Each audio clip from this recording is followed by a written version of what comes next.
우리가 지난 주일에는 여호와를 기뻐하라 그가 내 마음의 소원을 내게 이루어 주시리로다 그 말씀을 우리가 살펴보았습니다. 우리 신앙생활에 있어서 아주 중요한 말씀인 줄로 믿습니다. 하나님을 기뻐하는 것 우리 신앙에 아주 중요합니다. 한 주간 하나님 기뻐하시는 가운데 지냈는지 모르겠습니다. 하나님 기뻐하는 것 굉장히 중요한 하나님께서 원하시는 우리 신앙의 기본입니다. 그래서 그렇게 우리가 하나님을 기뻐하는 가운데 있으면 하나님께서 마음의 소원도 이루어 주시겠다고 말씀을 하고 있습니다.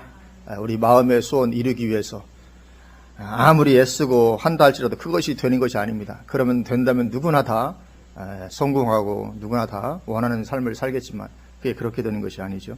그래서 우리가 하나님을 기뻐하는 가운데 있으면 하나님께서 우리를 기뻐하셔서 우리 마음의 소원도 이루어 주시는 줄로 믿습니다. 그래서 우리 모두 그런 삶이 되었으면 좋겠습니다. 늘 하나님으로 인한 기쁨 가운데 머물러 있는 것입니다. 그로 인해서 하나님의 응답이 풍성한 삶이 되는 거죠. 하나님의 응답이 풍성한 삶.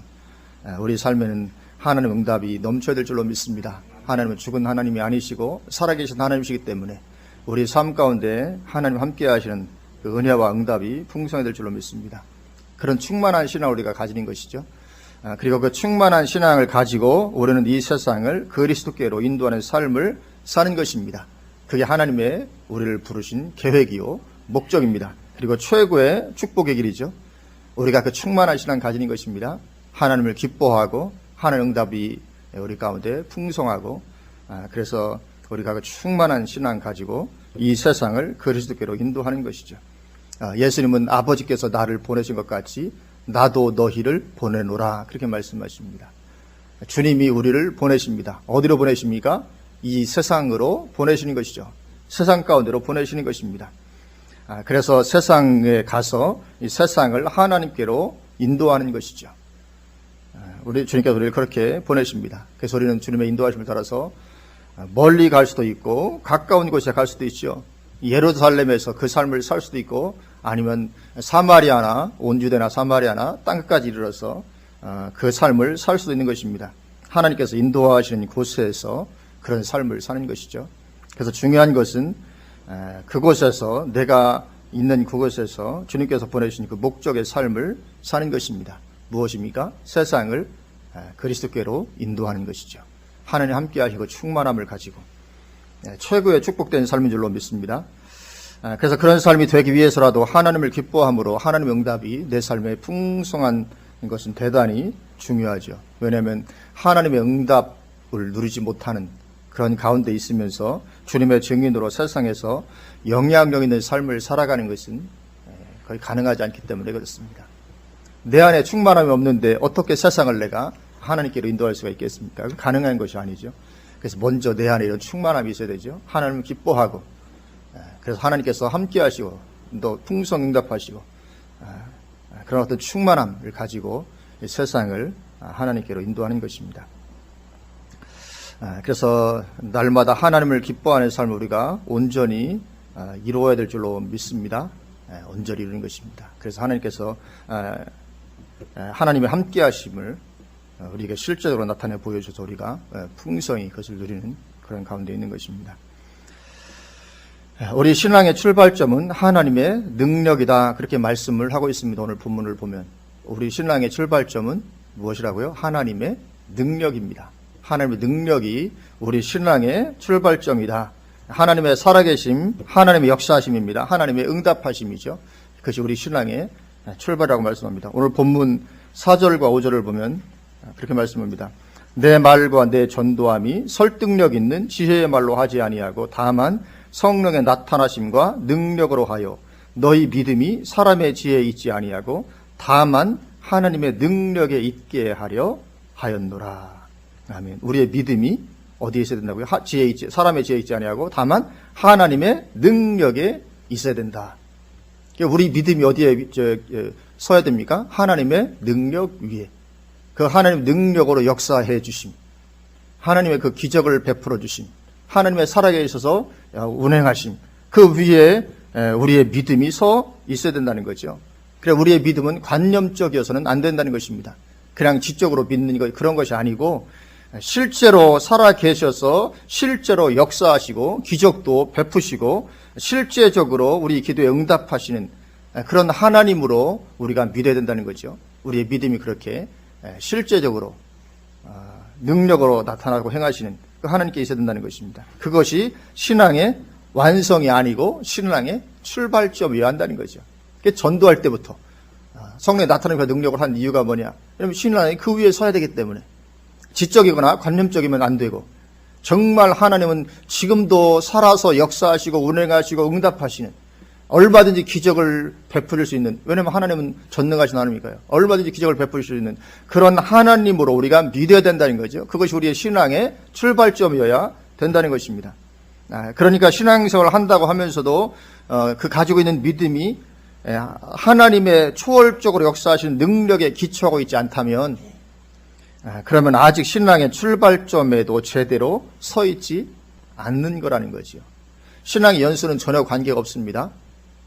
신앙생활을 한다고 하면서도 그 믿음이 하나님의 어떤 전능하신 능력으로 행하심에 서 있지 않다면, 그래서 당연히 내 삶에 있어서 주님을 신뢰하지 못하겠죠. 당연히. 그렇다면 그 믿음은 아직 출발점에도 제대로 서 있지 않은 것이라는 것이죠. 가장 대표적인 예가 누구냐면 바리새인들입니다. 바리새인들.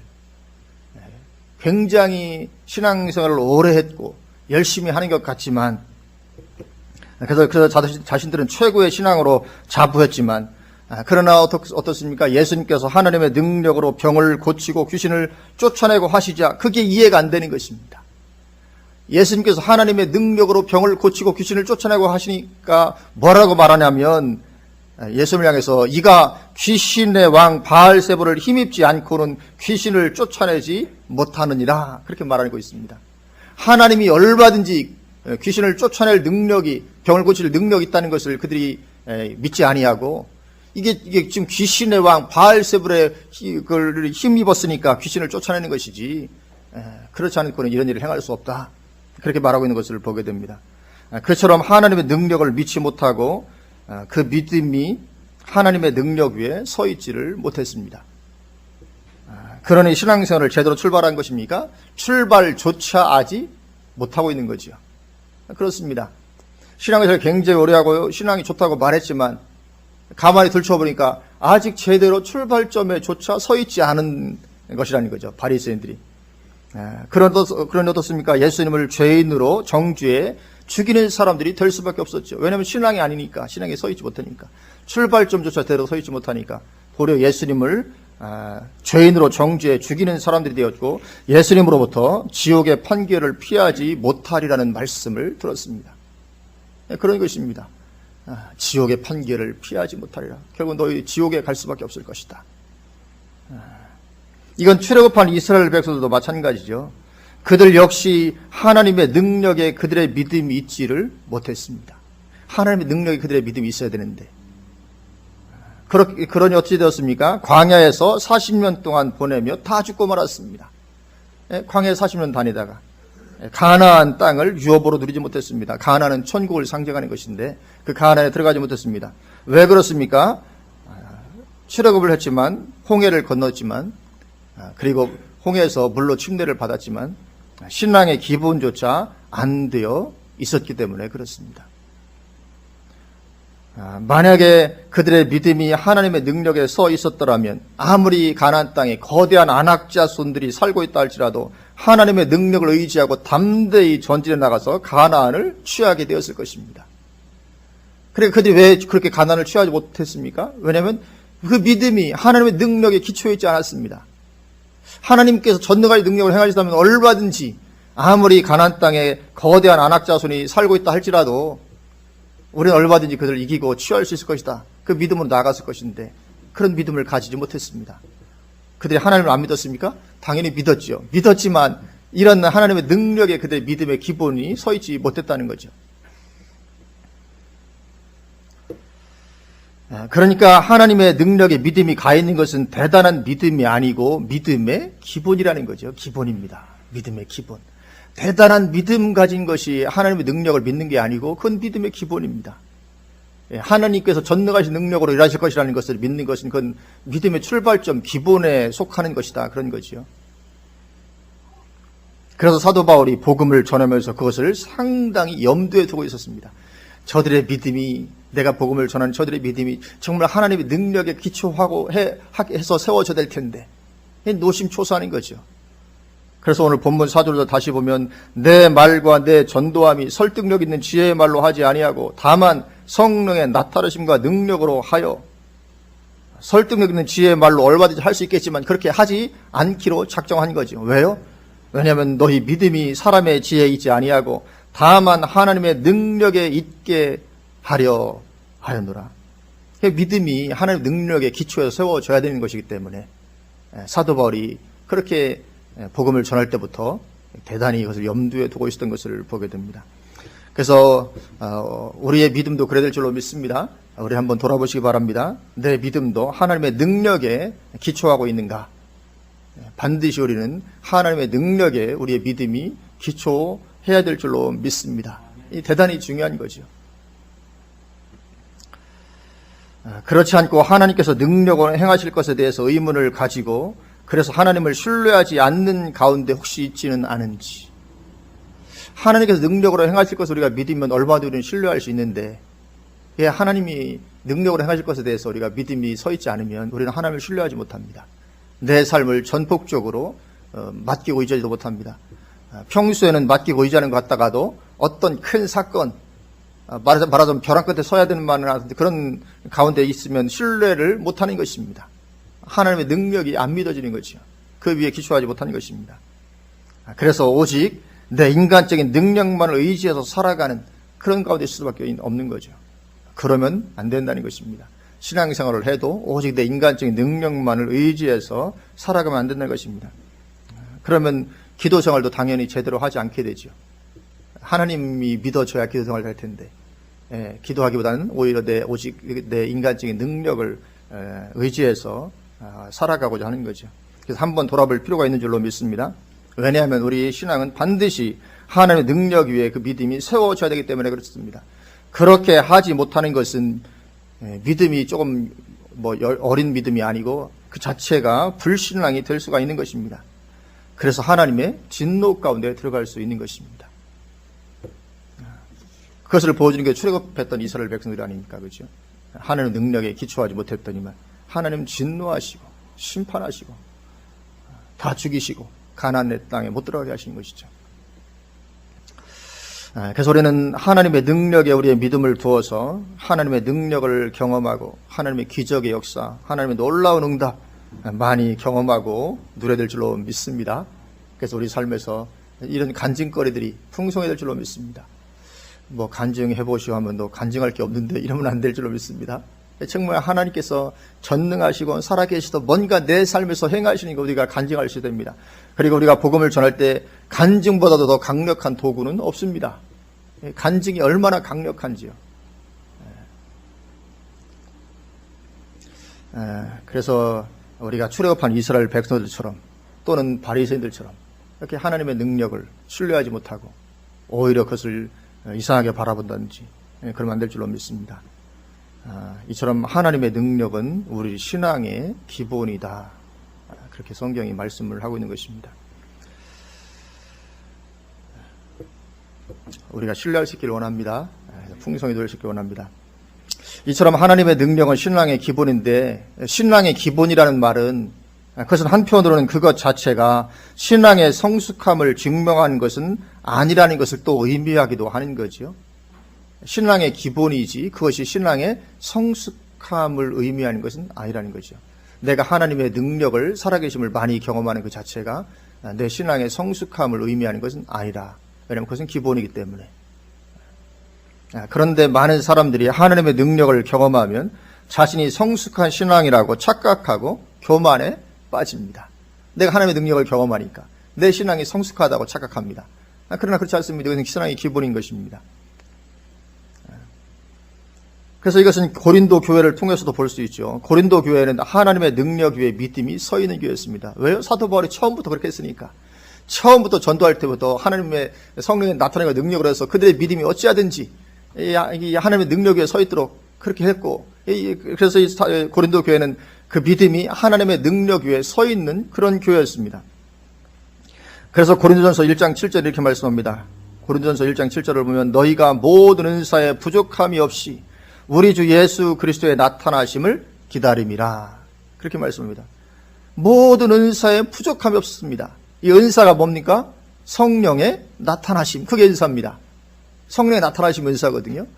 이 하나님의 능력으로 행하시는 거죠. 그것에 부족함이 없었던 교회. 세상 이런 교회가 어디 있겠습니까? 대단하죠. 모든 은사에 부족함이 없이 나타나는 하나님께서 얼마나 역사해 주시고 능력을 행해 주시는지 대단한 교회였습니다. 하나님의 능력이 풍성히 나타나는 그런 교회였습니다. 그러나 그렇다고 해서 그러면 그들이 성숙한 신앙이었는가 하는 거죠. 그렇지는 않았다는 거죠. 그래서 3장 1절을 보면 이렇게 말씀합니다. 3장 1절에 형제들아 내가 신령한 자들을 대함과 같이 너희에게 말할 수 없어서 육신에 속한 자 곧 그리스도 안에서 어린 아이들을 대함과 같이 하노라.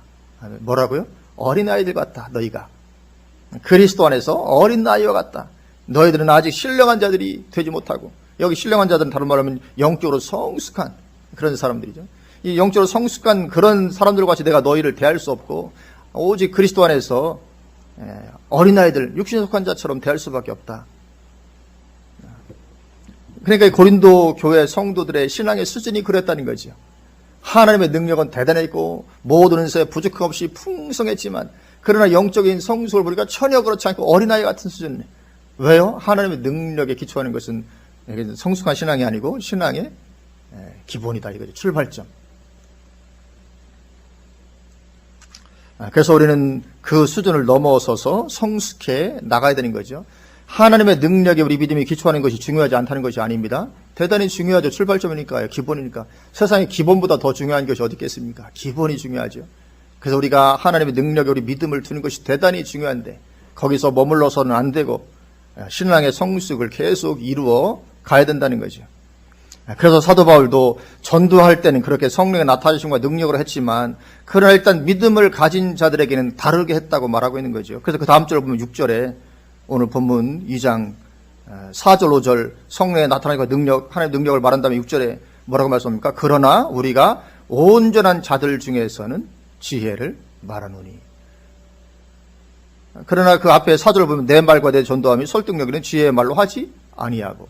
전도할 때는 이 지혜의 말로 하지 않았는데 온전한 자들 중에서는 지혜를 말한다고 말씀하고 있습니다. 그래서 우리 믿음의 기본은 하나님의 능력에 있어야지만 그 수준을 넘어서서 성숙해 나가야 하는 것이죠. 그렇지 않으면 대단히 위험할 수가 있습니다. 왜냐하면 능력 자체는 적그리스도의 세력도 행할 수 있잖아요.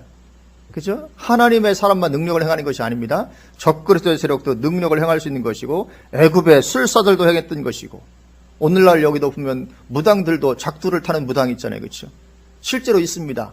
작두 나를 아주 날카롭게 갈아놓고 세워놓고 그 위에 올라간다니까요. 사람이 무당들이 올라갑니다. 신들리면 가능하죠.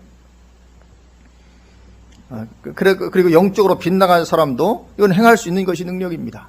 꼭 하나님의 사람만 행하는 것이 아닙니다.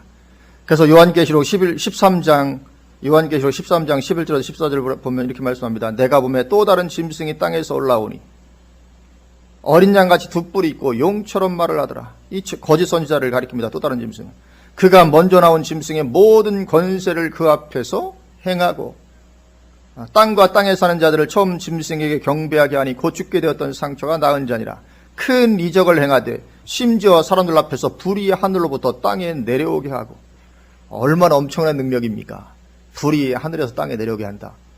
그런 거 본 적이 없잖아요. 이게 얼마나 엄청난 능력을 행하는지 모릅니다. 짐승 앞에서 받은 바 이적을 행함으로 땅에 거하는 자들을 미혹하여 땅에 거하는 자들에게 이르기를 칼에 상하였다가 살아난 짐승 이 적그리스도를 위하여 우상을 만들라 하더라.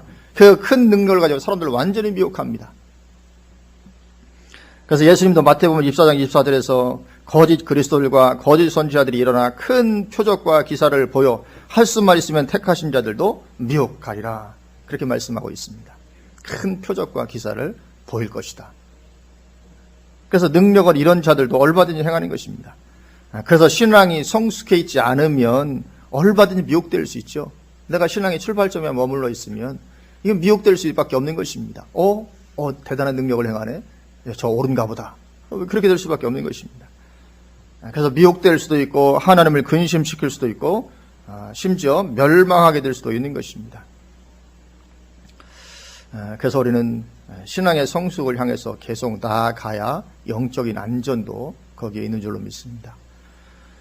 그러면 영적으로 성숙한 사람은 어떤 사람들입니까? 오늘 본문을 보니까 젖을 먹지 않고 밥을 먹을 수 있는 사람이 영적으로 성숙한 사람인 것을 말씀을 하고 있습니다. 고린도전서 3장 2절 이렇게 말씀합니다. 내가 너희를 젖으로 먹이고 밥으로 아니하였느니 이는 너희가 감당하지 못하였음이거니와 지금도 못하리라. 이 고린도 교인들이 얼마나 영적으로 어린아이 같은지 모릅니다. 젖밖에 줄 수 없습니다. 밥을 줄 수가 없습니다. 영적인 밥이죠. 영적인 젖. 그래서 그리스도 안에서 그렇게 어린아이와 같았다는 거죠. 여기 젖은 성경의 기본적인 진리를 가리킵니다. 다른 말로 하면 구원에 관한 진리를 가리킵니다. 그러니까 맨날 구원에 관한 진리만 얘기해야 되지 더 깊은 얘기를 할 수 없는 것입니다. 고린도교회 성도들에게. 영적인 수준이 안 따라가기 때문에. 그래서 우리는 그 수준을 넘어서서 성경의 여러 진리들에 대한 깊은 이해를 가지는 수준이 되어야 되는 것이죠. 계속 자라가야 되는 것입니다. 예를 들면 종말론적인 어떤 지식도 당연히 가지고 있어야 영적인 성숙한 사람이죠. 그런 지식을 가지고 있지 못하면 성숙하지 못하기 때문에 금방 미혹되고 잘못된 가르침과 길을 따라갈 수밖에 없습니다. 그래서 어떻게 됩니까? 오늘날 신천지를 그래서 따라가는 것입니다. 왜요? 영적으로 성숙하지 못하니까 분별이 안 됩니다. 신천지가 계시록까지 이렇게 얘기하면 그냥 따라갑니다. 분별이 안 되니까 모르니까요. 그러니까 하나님의 능력이 있어도, 능력 가운데 거해도 분별이 안 되는 것입니다. 그래서 우리는 그 수준을 넘어서서 성경의 진리들에 대한 깊은 이해를 가지는 그런 수준이 되어야 되죠. 그런데 고린도 교회는 신앙의 기본이 하나님의 능력에 서 있긴 했지만 그런 성숙함에는 이르지 못했습니다. 그래서 교회 안에 여러 가지 문제가 발생하는 거죠. 영적으로 성숙하지 않으니까요. 여러 문제가 발생합니다. 그래서 고린도전서는 그 여러 문제점들에 대한 가르침을 주기 위해서 쓴 서신이 바로 고린도전서입니다. 워낙 문제가 많으니까 그 문제에 대한 이런 지침 저런 지침 가르침들 여러 가지 것들을 주기 위해서 편지를 써서 보낸 것이 고린도전서죠. 그래서 이 성숙하지 못했다는 첫 번째 증거로 사도 바울이 제시하고 있는 것이 뭐냐면 너희 가운데 시기와 분쟁이 있지 않느냐 하는 것입니다.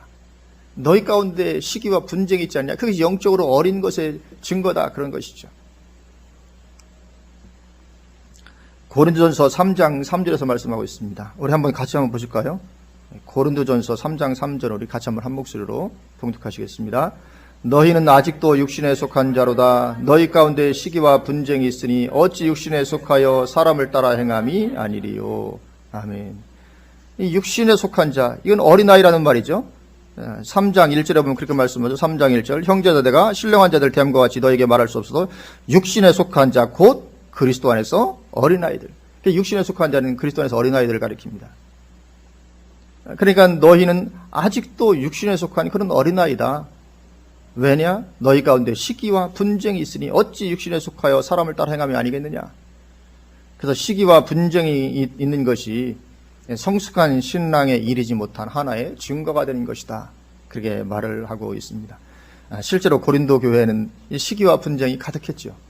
서로 나누어지고 파가 나누고 서로 다투고 그랬던 것입니다.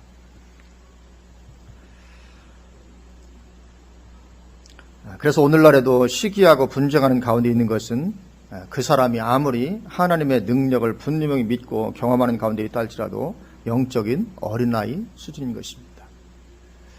우리는 능력 많이 경험한다고 해서 그 사람을 대단히 수준 높게 볼 수 있는데 그렇지 않을 수가 있다는 것입니다. 고린도 교회처럼. 그렇게 큰 능력을 행하는 것 같지만 시기와 분쟁 가운데 잘 들어가는 사람들이 많이 있습니다.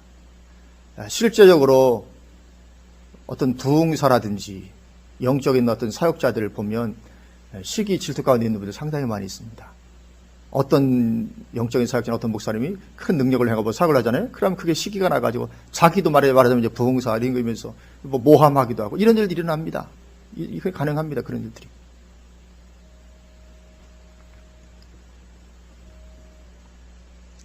물론 시기하고 분쟁하는 그 사람 당사자는 자기가 어린아이라고는 당연히 생각하지 않겠죠. 당연히 자기는 누구보다도 성숙한 사람이라고 생각하고 있을 것입니다.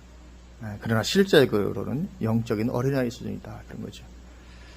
그러면 분쟁하는 것이 왜 믿음이 초보 수준인 것인가? 왜냐하면 분쟁한다는 것은 아직 그 속에 자기로 충만하다는 것을 드러내는 것이기 때문에 그렇습니다. 자기가 충만하니까 시기하고 분쟁합니다. 내가 충만합니다. 그러나 우리 신앙은 내 속에 내가 충만한 것이 아니고 그리스도로 충만한 게 우리 신앙이잖아요. 성숙한 신앙. 내 안에 그리스도가 가득하고 충만해야 될 텐데 여전히 내 안에 내가 가득하고 충만합니다. 하나님의 능력을 경험하고 있으면서 그럴 수 있습니다. 내 안에 내가 가득하고 충만한. 그러니까 시기하고 분쟁하는 것입니다. 그래서 그렇게 자기로 충만해서 내가 옳고 나는 똑똑하고 나는 지혜롭다는 그런 마음을 가지고 있기 때문에 시기하고 다투고 분쟁하는 것입니다. 내가 옳다는 거죠. 그러니까 다투고 분쟁하는 거 아닙니까? 내가 더 수준이 높고 내 생각이 옳아. 내 뜻이 옳고 내가 생각보다 옳은 거지. 너는 틀렸어. 이러니까 이제 시기와 분쟁이 거기서 발생하는 것입니다. 자기가 옳다는 거죠. 내가 더 잘 깨닫는다는 거죠. 내가 더 잘한다는 것이고 내가 더 지혜롭다는 것이고 그렇게 자기로 가득 차 있기 때문에 시기하고 분쟁합니다. 그러나 내가 남들보다 좀 어리석다고 생각하면 절대로 분쟁을 일으키지 않습니다. 나는 좀 어리석지 뭐 어리석은 사람이야. 우리 한번 자신을 좀 돌아보았으면 좋겠습니다. 다들 어리석죠?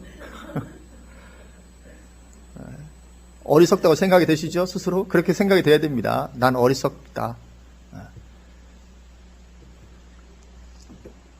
내가 좀 어리석고 내 깨닫는 바가 좀 둔하지 뭐 내가 그렇게 하면 절대로 분쟁을 일으키지 않습니다.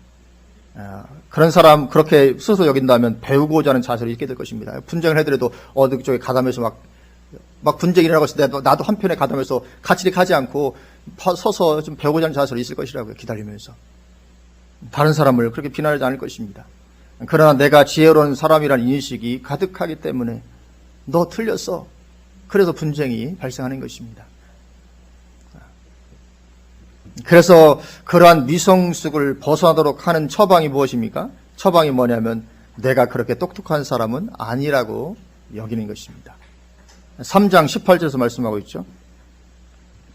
우리 3장 18절 말씀 우리 같이 한번 한 목소리로 봉독하시겠습니다. 아무도 자신을 속이지 말라. 너희 중에 누구든지 이 세상에서 지혜 있는 줄로 생각하거든 어리석은 자가 되라. 그리하여야 지혜로운 자가 되리라. 아멘. 세상에서는 도무지 이해 못하는 말씀입니다. 세상에서 어느 누가 당신 좀 어리석다고 생각하세요. 이렇게 말하는 사람이 어디 있겠어요. 그러나 성경은 좀 더 어리석다고 좀 생각하라. 어리석은 자가 되라. 그래야 지혜로운 자가 된다. 이렇게 말씀합니다. 나 스스로를 내가 좀 어리석은 사람으로 여기고 있어야 그래야 지혜로운 사람이 될 수 있다는 것입니다. 지혜로운 사람 되고 싶기를 원하십니까? 되길 원하십니까? 어리석다는 생각을 이렇게 가지고 있으면 될 줄로 믿습니다. 하나님의 말씀입니다.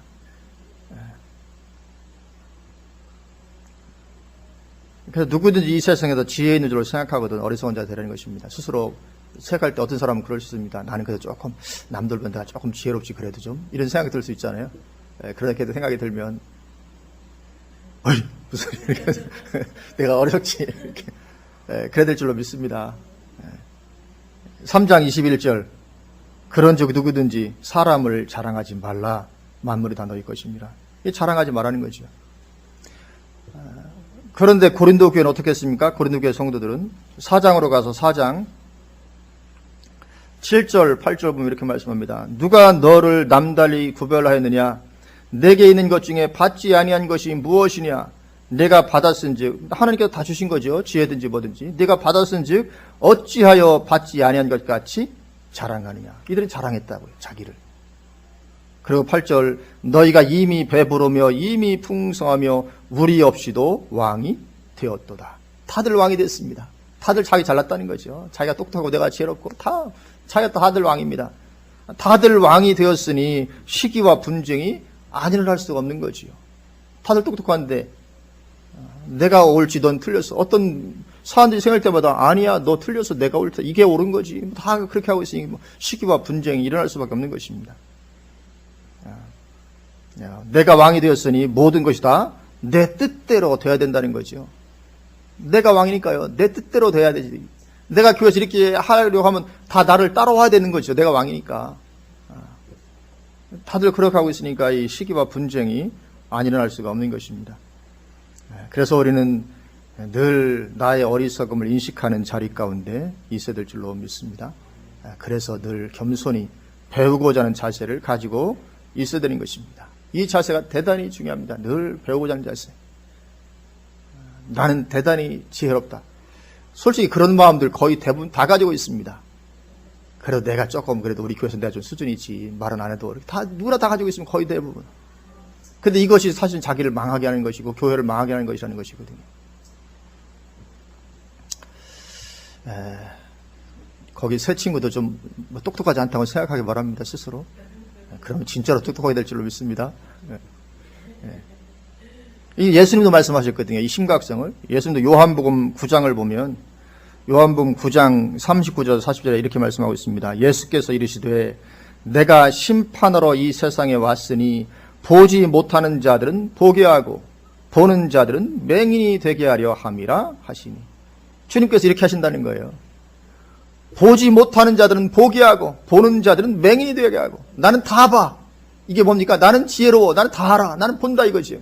그런 사람들 맹인 되게 하고, 저는 볼 줄 몰라요. 제가 뭐 알겠습니까? 저는 이런 사람들은 보게 하는 주님이라고 말씀하고 있습니다.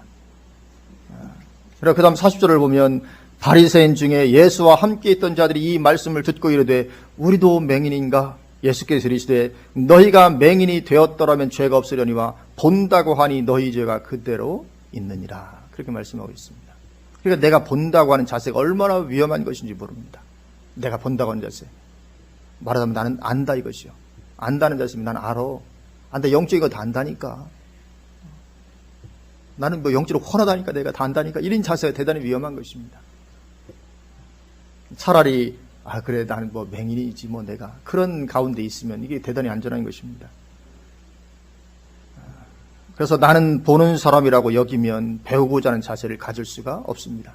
겸손한 자세를 가지는 것이 가능하지 않습니다. 그래서 자기 뜻과 다른 누군가 나오면 거기서 분쟁할 수밖에 없습니다. 내가 옳은데 너는 왜 그러냐 이거지요. 그 교만함으로 망하게 되는 길로 가는 것입니다. 그래서 나는 지혜로운 사람이라고 여기는 순간 나락으로 떨어지게 되고 마는 것입니다. 내가 어리석다고 여기고 있어야 계속 지혜로움 가운데 남아있게 되는 것입니다. 사람이 똑똑해봐야 얼마나 똑똑하겠습니까? 사람이 똑똑해야 얼마나 똑똑하겠습니까? 하나님 그걸 보면 우습게 여기는 거죠. 서로 간에 왜 도토리 키재기라는 거 있지요. 도토리들이 서로 그래도 내가 더 키가 더 크지. 아니야 내가 더 커. 우리가 볼 땐 다 똑같은데 우리가 볼 때 다 도토리가 이렇게 다 똑같은데 자기들끼리 서로 내가 더 크지. 그래도 내가 더 크지. 도토리 키재기. 하나님 볼 때 우리 인간이 서로 내가 그래도 지혜롭지. 이렇게 하는 것이 우스운 거라는 거죠. 왜냐하면 하나님 볼 때는 다 똑같거든요. 예를 들어서 IQ가 말하기 예를 들어서 IQ가 내가 만이다 만. 그런데 어떤 사람이 난 IQ가 140이야. 너는 IQ가 90밖에 안 되지. 이런 건 얼마나 우습겠냐 이거죠. 90이나 140이나 IQ 만인 사람이 볼 때는 다 똑같이 바보거든요. 똑같이. 하나님 볼 때는 그렇다는 거죠. 그래서 고린도전서 3장 20절에 그렇게 말씀하고 고린도전서 3장 20절에 또 주께서 지혜 있는 자들의 생각을 헛것으로 하신다 하셨느니라. 하나님은 아무리 지혜로운 사람 생각도 헛것으로 하십니다. 당연하겠죠. 하나님 IQ가 얼마나 되겠습니까? 하나님 IQ가 얼마나 될 텐데 세상에서 아무리 지혜롭다고 하는 사람들 지혜 아무것도 아닌 거죠. 헛것으로 아니시는 것입니다. 그래서 우리는 내가 좀 안다는 자세를 가지고 있으면 안 됩니다. 하나님 화내십니다. 하나님 진노하십니다. 도토리가 뭘 키가 크다고 하냐 이거죠. 그래서 나는 어리석다는 자세를 가지고 계속 영적인 진리의 세계를 항해하는 것입니다. 그게 바로 성숙한 그리스도인입니다. 나는 좀 부족하다는 생각을 가지니까 계속 뭔가 좀 탐구하고 영적인 진리의 세계를 계속 또 알기 원하고 찾아가고 구하고 성경 묵상하고 연구하고 그렇게 하는 거죠. 이 성숙한 그리스도인입니다. 그래서 우리는 덮어놓고 믿어서는 초보자리를 벗어나지 못합니다. 덮어놓고 믿으면 안 됩니다. 그냥 믿으라니까 덮어놓고 믿어. 그러면 초보자를 평생 못 벗어나는 것입니다. 우리는 성경을 펼쳐놓고 믿어야 될 줄로 믿습니다. 성경을 펼쳐놓고 믿어야지 덮어놓고 믿으면 안 됩니다. 그래서 말씀을 다시 한번 정리하면 우리 믿음의 기본은 하나님의 능력이 있어야 됩니다. 정말 하나님의 능력을 우리가 철저히 신뢰해야 됩니다. 하나님은 전능하시고 기적을 얼마든지 베푸시고 또 우리를 사랑하시기 때문에 얼마든지 기적 베푸실 마음이 있으시고 하나님이십니다. 분명한 확신을 가지고 있어야 됩니다. 그게 신앙의 출발점입니다. 그리고는 날마다 어떻게 될까요? 하나님을 기뻐하는 것이죠. 날마다 하나님을 기뻐하고 그 기쁨 가운데 머물러 있는 것입니다. 그러면 내 삶에 하나님의 응답이 넘치게 될 것입니다. 충만한 은혜가 나한테 흐르는 거죠. 이 은혜가 충만한 것입니다. 그리고 하나님의 말씀 가운데서 또 기도하는 가운데서 날마다 하나님을 점점 더 알아가는 거죠. 점점 더 성숙한 신앙으로 나아가는 것입니다. 그래서 그 충만함과 성숙한 신앙을 가지고 우리는 세상을 그리스도께로 인도하는 것입니다. 우리를 부르신 하나님의 목적입니다. 그 충만함을 가지고 세상을 좀 그리스도께로 인도하라. 그거죠. 우리를 부르신 하나님의 목적입니다. 우리는 주님 다시 오실 때까지 그 일을 지속하는 것입니다. 이 최고의 축복된 삶이고 하늘의 별처럼 영원토록 빛나게 되는 그런 삶의 축복일 줄로 믿습니다. 우리가 그렇게 되기를 원합니다. 하나님 능력에 서 있을 줄로 믿습니다. 정말 하나님 기적을 베푸십니다. 아무리 안악 자손, 거대한 자손이 지키고 있더라도 하나님 기적을 베푸시면 아무리 내 앞에 홍해 같은 것이 있어도 얼마든지 하나님 그 가운데 길을 내실 수 있는 하나님, 전능하신 능력의 하나님 반드시 우리가 신뢰해야 됩니다. 그리고 그 위해서도 정말 기쁨 누려야 되고 하나님에서 기뻐하고 날마다 영적으로 성숙해가고 그런 충만함을 가지고 우리는 세상을 이기고 승리하고 세상을 하나님께 인도하는 그 삶을 우리가 최고의 축복된 삶을 살아야 될 줄로 믿습니다. 아멘. 기도하시겠습니다.